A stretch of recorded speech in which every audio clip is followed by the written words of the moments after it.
Good morning, everyone, and happy Tuesday. Welcome to Thoughts and Coffee with Sarah Barnes-Humphrey. My name, Sarah Barnes-Humphrey, founder and host of Let's Talk Supply Chain, as well as the co-founder and CEO of Ships. And I'm excited to be here with you today. I don't know if any of you out there are dealing with seasonal allergies right now, but I am definitely dealing with those allergies, and they're driving me crazy. So hopefully they will go away soon.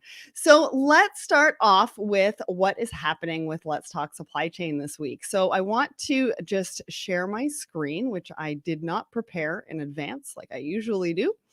So here we go. This is the episode this is our brand new episode for this week. I interviewed Ali, the CEO of Throughput, and he talked about supply chain operations on autopilot. And this was a fascinating conversation about what they are doing with AI to really drive visibility in supply chain. So can't wait for you guys to check that out. We're going to have the link to this episode in the comments, or it's episode 195 wherever you subscribe to the Let's Talk Supply Chain podcast. Or you can go to the podcast page on letstalksupplychain.com. And remember, we've got this category filter. So if you're looking for a solution to anything, any challenge that you have in your supply chain currently, we've most likely had a solution on this show to that challenge. So go to the category filter, pick a category, and go check out the fabulous solutions that we've had on this show. Next, we're going to talk about the events. So Digital Futures with Procurement Foundry is coming up. We are a huge partner, right? We are a media partner of Procurement Foundry, and really looking forward to this conference about digital futures. I'm going to be kicking off the conference with a fireside chat talking about elevating the craft of procurement through digital transformation. So we're going to talk about what digital transformation means to small business, to medium-sized business, to enterprise business. And my guest is actually going to give us the top 10 things that you need to know around digital transformation. So really, really excited about that. Also want to talk about the fact that we've got some new live stream shows coming up. And we've got a big month coming up in May. There's one thing that I can't tell you just yet, but as soon as I sign the paperwork and we are ready, I'm going to let you know. So I can't wait for that announcement. But we've got a couple new shows coming out by the end of this month. And then we're looking at some more shows in June as well. One of them coming out this month is around DEI, and you're going to love it. I can't give you too many more details about it, but I can't wait to show that one to you as well. And then Abby Baird, she's the one that runs our TikTok for Let's Talk Supply Chain. And she is going to have her own show called Coming in Hot with Abby Baird. And she's going to be focusing on everything to do with the next generation of supply chain. So super, super excited about that and cannot wait to share that with you as well. I also got my first vaccine on Friday and really excited that I am halfway there so that I can get back to some sort of a new normal. Like everybody else. Anyways, so I've got a new face for you guys today as my guest, and I can't wait to share that with you. So Andy, welcome to Thoughts and Coffee. Good morning. Great. How are you? Fine, thanks. And how are you, Sarah? Thanks for having me on the show. It's a thrill. Absolutely. I cannot wait to dive into what you guys are doing around PPE. And we're going to talk about that in just a few minutes because there's so much, right? At the beginning of the pandemic, it was about getting enough PPE over here to protect everybody. Now that the PPE is here, it's like, what do we do with it? And so you and I are going to be talking about the life cycle of PPE, and we're going to be talking about recycling and maybe reusing. Like, I don't know if that's part of our conversation, but we're going to see. So why don't you give everybody just an overview as to who you are and what you do. And then we'll get right into it. Thanks very much, Sarah. I'm Andy Straisfield. I'm the Vice President of Business Development with Lifecycle Revive. We're a recycling firm based in Brantford, Ontario. And our mission is to keep medical waste like masks and gowns and PPEs from COVID out of the landfill. It's doable. It is what the future should be bringing, and that's what we're bringing to you today. Awesome. Awesome. And I can't wait to talk more about that. All right. So let's just dive in. We're going to talk about the question of the week. So on Let's Talk Supply Chain, we talk about the question of the week, or we ask everybody the question of the week on all of our social media platforms every single Wednesday morning. But for anybody who joins us on Thoughts and Coffee, you get a sneak peek and we get to talk about what that question actually is. So the question this week is, do you remember what it is? It is biggest workplace mistake and how did you bounce back from it? So Andy, I know I didn't give you a ton of time to think about this one, but for me, I have a story around the fact that I called out one of our VPs at one point because we were doing some sales training and I brought this person in and it was really like a team bonding exercise and doing some training. And I called him out and I was like, you didn't even show up. You weren't part of the team bonding. And I did not do it in the right way. And so I ended up in HR office and we ended up having discussions around it. But I really turned it around. I really was able in that conversation to turn it around, to explain to them why I felt like I needed to do it that way, because I felt like I wasn't being heard, and how we could probably change the conversation and what we could do moving forward. So that was probably one of the biggest mistakes that I did, but I was able to turn it around. I'm sure there's a whole bunch more that I've done where I've cost the company some sort of money. What about you, Andy? I wish I could say that that was my best mistake, because I would have loved to own that one. But I was working, paying my way through school here in Toronto, and I was working at a gas station, and they have these catchy promotions. Fill up 10 times, get your 11th one free, and all of a sudden this gigantic dump truck shows up and starts loading up, and it's like he hands me the thing, says, "You sold me this ticket. It's set. There's no limits here on what it can be," and it's. And then I realized, okay, well, maybe I had to explain rationality to the person. Well, when you tell a customer they're wrong, they go to your manager, and my manager says you could have done that more diplomatically, and I got chastised. I ended up having to apologize, which was the right thing to do, and I've learned to be more diplomatic. Yeah, and I think a lot of the mistakes that we make, right, at the beginning of our careers are really around diplomacy, right? Because I feel like you have to learn a lot of that along the way.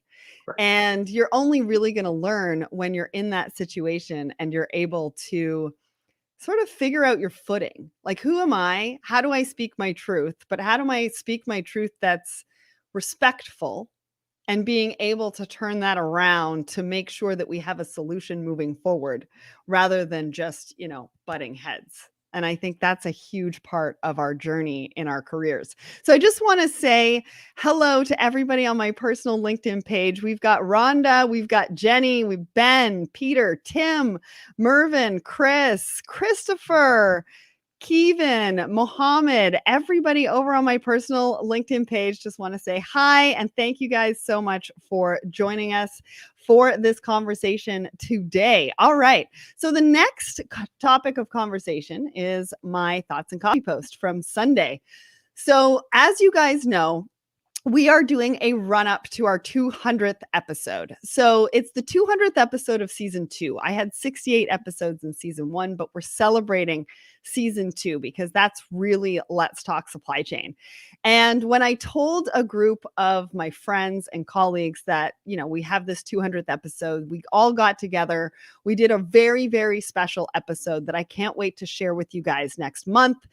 But they also sent me a waffle maker. I was watching Dr. Oz the other day and he had like 99 waffle recipes. And I think I mentioned it in one of our conversations. And so they decided that to celebrate my 200th episode, they would send me a waffle maker. And that's exactly what they did. And so I wanted to highlight that, because I think it's really important to find your tribe and find people around you to really celebrate your wins, that are willing to say your name in a room, right? That are willing to refer you to other people, that are willing to celebrate your wins like they did with this waffle maker. Andy, what did you think when you saw my post? I know the waffle maker probably, you said that it caught your eye because you love waffles. Yeah, now who doesn't love waffles? But I think now that I understood the concept behind it, that is generally classic. The support that you get from that is a testament to what you do. So keep doing what you're doing. Yeah, yeah. No, it was amazing, and it showed up on my door, and I was like, "What the hell is this?" But it was not only a waffle maker; it was a pepper grinder as well. Because if anybody knows me, they know that I love cracked pepper. Like Oh, that stuff goes on everything. white pepper is the best. Which one? White pepper pellets is White? the best. Yes. No, white pepper? I Oh, don't you know. gotta try it. Yeah, but it's very powdery. It doesn't have that crunchiness. I like the crunchy of the cracked pepper, All you right, know? crunchy it is. Do you like cracked pepper, or you're really all about I the love white it, pepper? actually. I love it, in the old days when you used to go to restaurants, and, I actually have 2 automatic grinders, one white and one, pepper the black peppercorns, right? And I just can't get enough of it, really. So so Joanna says, "Who doesn't love waffles?" LOL. Exactly.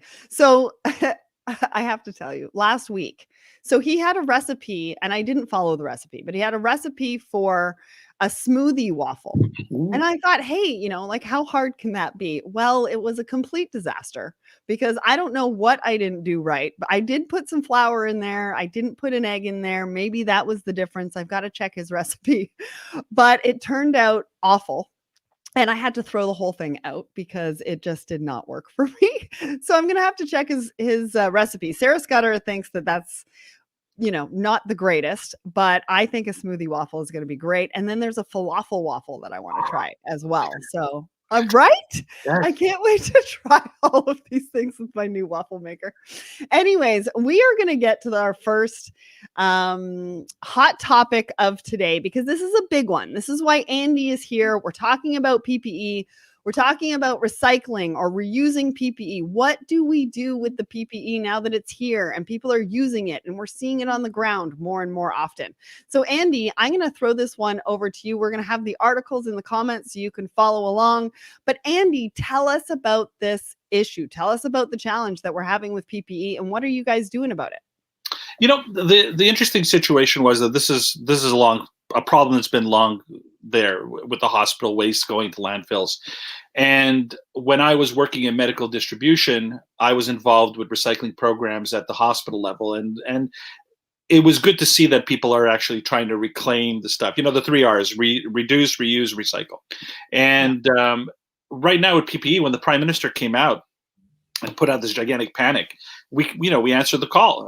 Right now, we are circulating a box, a PPE reclamation box, just like other companies are doing as well. But what we're doing is we're creating a circular economy. So essentially, this box collects masks. The masks come back to Brantford. They get they get put into a gigantic grinder, which makes plastic pellets. Those plastic pellets make gowns again. Circular economy. Nothing goes into the garbage. Nothing goes into the landfill. And you could do this indefinitely because you could just refresh the plastics as they come along. And this is an indication of a new industry for Canada. It's a new industry for us. I think I was quoted on a CBC radio piece, and I said, "There's gold in them our garbage, right? Like there's a prosperity in that garbage."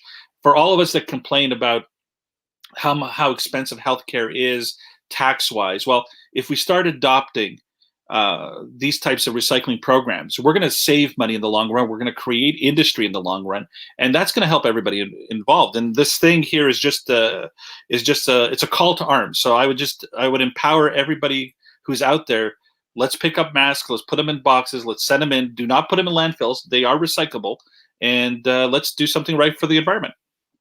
Well, some of the things that I thought were really interesting from this article, and AJ is going to post the question because I want to know from you guys how you think that we can recycle PPE.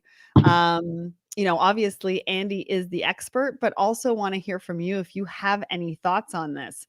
But from this article I actually took from it was somewhere in California, I believe. So they're talking about how bad, the PPE is for the beaches and for our oceans.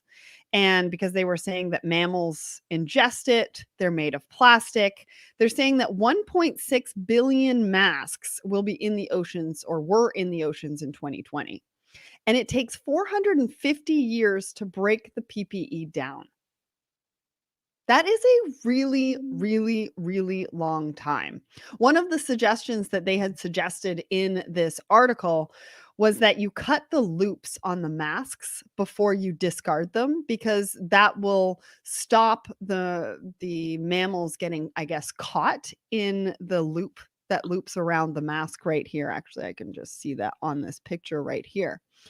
So Andy, what are our options? Tell us a little bit. I see, going across the ticker, the PPE box.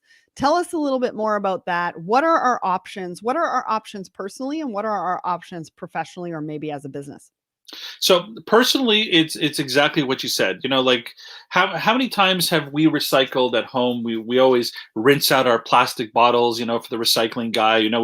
We rinse out our cans and our yogurt containers. So in this case, there's just a little bit of tender, loving care. If you can cut the loops off, you make recycling 10 times easier. Because then the Yeah. only thing they have to worry about is getting the aluminum out of the mask. Professionally, I think more and more companies have to own it, like in supply chain. I'll give you a perfect example. Um, every year, supply chain pre-COVID, supply chains were always asked, "Hey, do you want to top up your pandemic supplies? Flu season, this and that." And some people said yes, and some people said no. But now it's like, "Hey, do you want to top up your pandemic?" Yes, of course. But now, hey, I'm going to give you a box, or I'm going to sell you a box or a bag or whatever modality you want. Just fill it and send it back to us. We'll worry about taking it out of the bag, sterilizing it, processing it. And I think if we can convince municipalities to let people put these bags in their curbside pickup, you will eliminate a lot of this problem. You will eliminate a lot of this issue that's there. Now, let's face it. Back a couple weeks ago when we had the first melt, I discovered a whole bunch of masks underneath the snow. How did it get there? I didn't get them there. So the point is, it's like you can't stop the accidental mask from blowing out of your car across a parking lot into the Lake Ontario. But Right. what you can do is, hey, let me put a plastic bag in my car. When I'm done with it, I'll just feed that plastic bag with my mask, and then I'll take it to the house and throw it into a bigger bag or a box, and away it goes. So Yeah. yeah, I think the ownership is, if we're going to do what's right for recycling and what's right for the environment, it's just a little extra step. When you're washing out your tin cans or your pop cans, for your recycling, just cut those things off and then put them in a plastic bag and either send them in free of charge to somebody, or call me, I'll help. Well, that's a couple of questions for you. So Rebecca says to reach out to the Port of Los Angeles in charge of PPE logistics for Los Angeles. And then Aaron asks, are there companies in the US that do the same type of recycling, or are you doing this for all of North America? So somebody can get in touch with you through the website at the bottom of the ticker. And how do I get involved? Do you send me a bag? Who pays for the shipping? Do you send me a box? How does that particularly work? And do you do that for all across North America? We're doing it for everybody who was asking to do it. The box has a cost. The cost is pretty much paying for shipping and manual labor. So for Okay. $75, there's a prepaid sticker on the box. Once you fill it, you just seal it with the sticker we give you.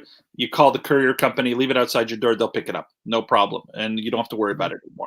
And then it gets to us, and we'll take care of it from there. Industry like Canadian manufacturing, even North American manufacturing, we're reaching out to a lot of people. I can't really announce right now today the special announcement, but by the time Yeah.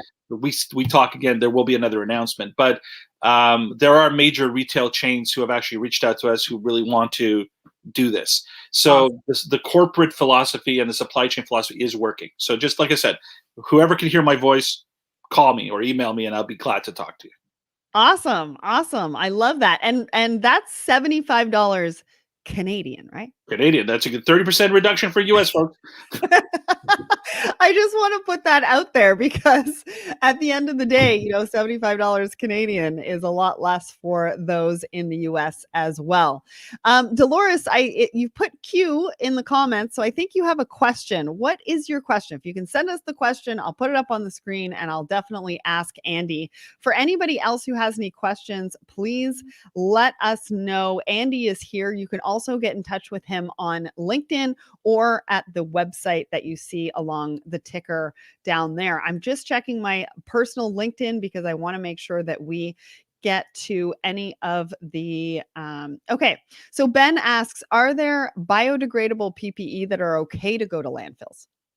Actually, there is. There is a current contract right now with the Canadian government to make isolation gowns, and two companies actually have sold the idea of biodegradable fabrics, and that's good because the biodegradable fabric will compost. So yes, there is more and more of that coming out, and hey, look, I'm a recycling specialist expert.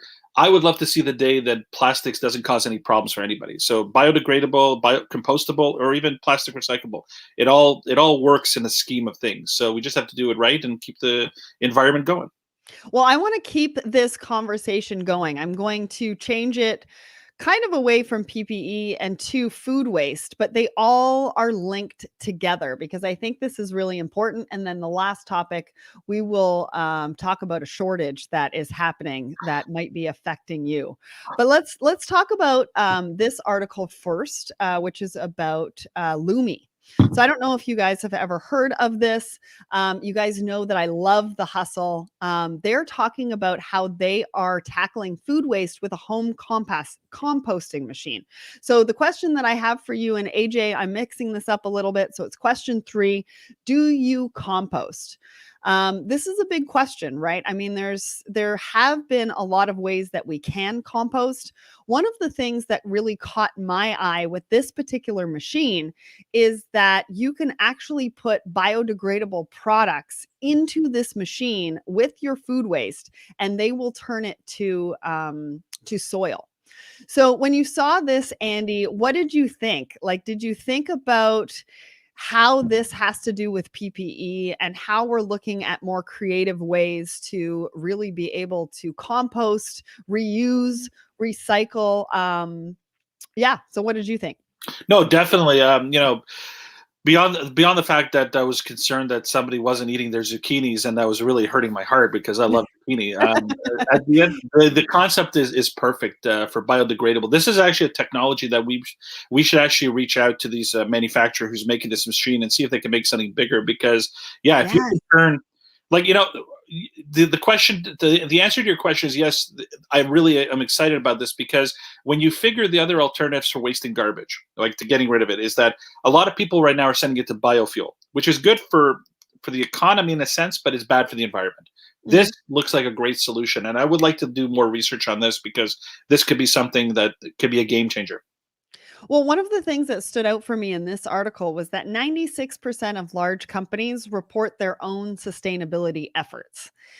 Because it not only talks about food compost, but it talks about how sustainability is really becoming top of mind and a conversation that 96% of the large companies are having. And you just mentioned that you're talking to some of those large companies. You can't name who they are. I can't wait for you to announce who that is. But how has that conversation been with the companies that you're reaching out? Are they like, yes, we're going through a ton of PPE and this is something that we've been thinking about and that we want to do more about? It's been a little bit. I'll tell you honestly, it's been a little bit disheartening. Okay. Going to a lot of the companies and saying automatically the pre-COVID answer, "Oh, we're not interested." I said, Right. "How are you not interested? Like, what are you not picking up masks off your parking lots and in your stores? Like, Yeah. so no, there seems to be this apathy still, because a lot of people, and I don't blame them. There's an apathy because people don't know where we are right now. People don't know if we're at the middle of this crisis or if we're at the end of this crisis. Is it going back to the old days and the sins that we perpetrated on each other, or is there still a second, fourth wave going into this thing? So, it's very disheartening. Now, the good news is a lot of the customers who I thought would not be interested are very interested, and that is the people who people criticize a lot. Like, I'm not going to use a name, but let's say a major retailer who is pretty much banned from every city because somehow they don't like him. That type of guy is actually in for that. He likes it, and they have a Right. sustainability message that goes. Car manufacturers, like, I'll tell you, it's not my customer, but I've seen them. They're working with TerraCycle. Subaru went in the States and have done a full court press on this type of recycling. So it's good to see industry embracing, and it's good to see industry reaching out. It's sad to see industry that just has apathy. that doesn't want to. Well, we've got a couple of questions over on my personal LinkedIn. So Peter says, what are the box dimensions and how much PPE can fit for $75?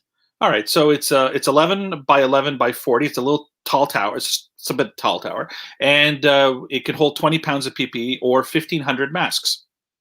Wow. Okay, awesome. And then Corey says, what are some alternative uses for the recycled products other than PPE and medical? So traditionally, polypropylene and PPE plastics have always been converted into garbage bins, totes.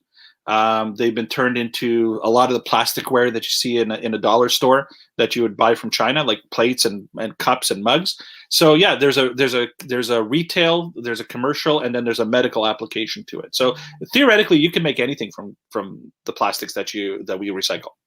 Awesome. And then Rebecca asks, we in the US have had a big reduction in single stream and plastic recycling because of economics. Is there a subsidy in Canada for this? Not yet, but I will tell you that I am sitting on a committee and at the federal level, and we are talking about either tax credits or subsidies because the current budget that just came out is indicating that there will be some green some good green stuff in there funding wise. So there we go. Awesome. Awesome. I love that. And then Rhonda and Peter were just talking about over on my personal LinkedIn about how they are composting. And they do it in a variety of ways. Here in Canada, we do get a bucket. And we're able to put our waste in there, and then it's picked up every single Monday. All right, so we've got one last topic for today. So we're going to change gears, and we're going to talk about bubble tea because there is an uproar on the West Coast about how we have so many supply chain disruptions that it's disrupting the flow of the tapioca balls, I think it is. That's right. That is the main ingredient in bubble tea. So I want to know who drinks bubble tea and who is upset about this shortage. I've never tried it. So Andy, you're the bubble tea expert. Tell us about this and, how bad is it? Well, I'm not the bubble tea expert, but I am going to be honest and share my personal feelings on this subject matter. My happiest moments, I live in Brantford, Ontario, which is a big city, but it's not as big as where I used to live in Brampton, Ontario. And in Brampton, Ontario, every Sunday, I would go down, get myself a banh mi sandwich and a tapioca flavored boba tea. Okay. And now life is not the same anymore. I can't even order it in for delivery because a banh mi sandwich is nothing unless you have the boba tea. Right. and it's a tragedy, and it's hurting me, and it's probably hurting other people who are calling in. So it is something, but again, I'm hoping that supply chain will work out a strategy. Maybe this is something for Canadian manufacturing or North American to create our own boba here, domestically. Yeah. We don't have to worry about not having banh mi sandwiches with boba tea. I don't know if we can. So some of the things so they said that tapioca, which is the main ingredient, it comes from Taiwan, and cassava root, which I think is even before tapioca, that is in tapioca, comes from Thailand. And so one of the challenges that they're trying to avoid right now is that people start hoarding tapioca because of the shortage, and then nobody will have tapioca because there are some restaurants out there that just do bubble tea. Right. And so they're afraid that they're going to have some issues with that. So Sarah says mango is her favorite. And Larry says, I occasionally do, but have limited my intake due to high carbs. I didn't know it had carbs in it. But what they said is the alternatives are cheese foam, which I've never, ever heard of. And I don't know if I would drink, I don't know, fruit jellies and egg pudding. Like, are those alternatives? Like, would you buy bubble tea with those alternatives? No. No. Well, apparently those are the alternatives that we have until we can fix the shortage of tapioca. So if any of you are out there and you're in supply chain and you're moving tapioca, we need more tapioca in the United States and in Canada and in North America so everybody can get their share of bubble tea.